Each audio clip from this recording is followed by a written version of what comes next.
In this video, I'll give instructions for task 2 where you will survey teachers and students about learning online, e-learning, and you will present the data on your website. The first video, this video is just about Google Forms and SurveyMonkey, and the instructions obviously. Without further ado, the instructions, what you're going to do is you are going to create two separate surveys, two very different questionnaires. One will be for teachers, where you will survey 4 different teachers, be it me, Mr. Tayton, Miss D, Mr. Robertson, Miss Phoebe, whoever. And then one where you will survey a separate survey where you will ask 15 students to complete it. So 4 teachers, 15 students, but 2 different surveys. In both of the surveys, you are going to construct a mix of at least 4 quantitative questions and 1 qualitative question. I will explain both of those in the next video, but essentially it's 5 questions per survey. Then you're going to choose a platform such as Google Forms or SurveyMonkey and send them again to at least 4 teachers or 15 students. Finally, after that, you're going to collect the answers and you will make graphs and tables and present the data. You give explanations about what it means and how you collected it, stuff like that. And you'll write paragraphs for the qualitative in particular. After this, the real final thing you'll do is put it on your website. So on your page, the surveys page, the task 1 page of your website, you're going to have what you did, what you were asked to do, how you did it, all of the information that you've got presented nicely with graphs, explanations, tables, explanations, paragraphs explaining the qualitative data. And you're going to have all of this on your survey page of your website in a nice, presentable, easy to understand way. And you'll submit it on Google Classroom. So the first one I'll talk about is Google Forms. In my opinion, this is probably the easier one to use of the 2. So all you do is you go in Google Forms, much like with docs, slides, sheets, you just pick forms. When you're there, I would create a blank form. You do have a few sort of ones already done for you, a few templates, but I would pick a blank one because the templates often have questions which you then have to change or delete anyway.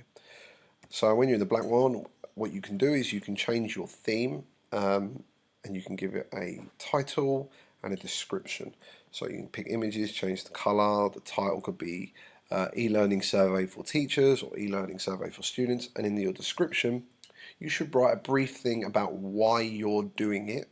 So I'm doing this to try and track the opinions of e-learning because of COVID-19, and just something like please answer honestly. And there you go, there's mine. So I've got my title, I put a picture there, I've got my description. I'm creating this survey to try and track teachers and students' opinions on e-learning during this time.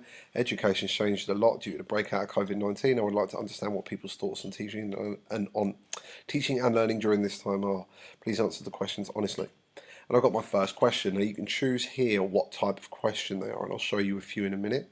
This one's multiple choice. So what do you like most about learning online? With multiple choice, students can only check one answer. So it could be working at my own pace, not having a shower, waking up late, the freedom of working when I want, wherever I want, and wearing what I want, the lack of distractions. So you can put your answers in there. You can pick loads of answers. You can keep adding. You can add pictures as well if you want. You can even add videos. And this is a multiple choice, so only one answer can be chosen. When you're happy with that, you can move on to the next question by clicking the plus here. And I actually had 2 multiple choice ones there, so what do you dislike? Then I had a checkbox. Now with a checkbox, the difference between this and multiple choice is students can check as many as they want. So in what subjects do you enjoy working online? Tick all that apply, so they can actually check drama, GP, maths, presumably not English, science, and check the ones they like doing. So this was different to multiple choice because they can pick more. The next one is what we call a Likert scale. Now, sometimes called Likert, but the correct way is Likert. You will have these all the time at university. You'll be so bored of hearing about them, but you will, when you go through your degrees and you have to do your own proper research, these things are bread and butter stuff, and I use them all the time. So a Likert scale is basically where they just pick 1 to 5 or 1 to 10 or whatever. So how difficult are you finding the workload whilst learning online? You don't need to write this, I've just written this here to explain, but select between 1 and 5, 5 being very difficult and 1 being very difficult. Or you don't need that, because what you do is you actually put 1 is this and 5 is this, and a normal person would be able to extrapolate the stuff in between. So this is a Likert scale. So for me, if I was finding the workload quite difficult, I would select a 5. If it was okay, maybe a 3. If it was easy, a 1. And then that's what it would actually look like there. So you can see I got rid of that last sentence, select between blah blah blah. I got rid of that because it already has this. Again, that's called a Likert scale. And then this is an example of a qualitative question. And again, I'll answer what those are in the next video. But explain how learning online has impacted on you and has impacted you emotionally. I've got a paragraph format or a long answer format. Like I said, this is a qualitative question. You needed at least one of them. Just as a reminder, obviously that's for new questions. Again, you can have pictures, videos. And that's Google Forms. Google Forms is pretty easy. I'll talk about the collecting the responses at the end. But to send to people, you just hit send. So I forgot about that. You hit send here, and I've chosen Nathan Tatum, Mr. Tatum, the maths teacher, because he's a friend of mine. You can just add the email addresses of people, and if you're linked to your AIS account, the names will already be there. Or you can get the URL and send that to people yourself, whatever's easiest for you. The next one we'll talk about is SurveyMonkey. So you go to surveymonkey.com, you create an account. I would link it to your AIS account. So just put in connect through Google and it will do it automatically for you. It will make an account from your Google account. And then when you're there, create survey. Choose to create a survey from new. Don't get them to do half of it for you, because again, you just end up deleting. It's more complicated. Because you've only got to write like 5 questions, it's easier to just start from scratch. So name your survey, question, opinions on e-learning, or survey on e-learning for teachers or for students, and then do 1 question at a time, or classic, up to you. So, and then you put create. So when you're doing this, it's very similar to the Google Forms one. It just looks a lot more complicated because there's more options, but for what you need, it's the same. So you write your question, you choose what format, multiple choice, checklist, Likert scale, long question, and you just write all of the responses. So it's the same. It's the exact same. You just click on that. When you click on the bottom, it will give you the option to always add a new one. So don't worry.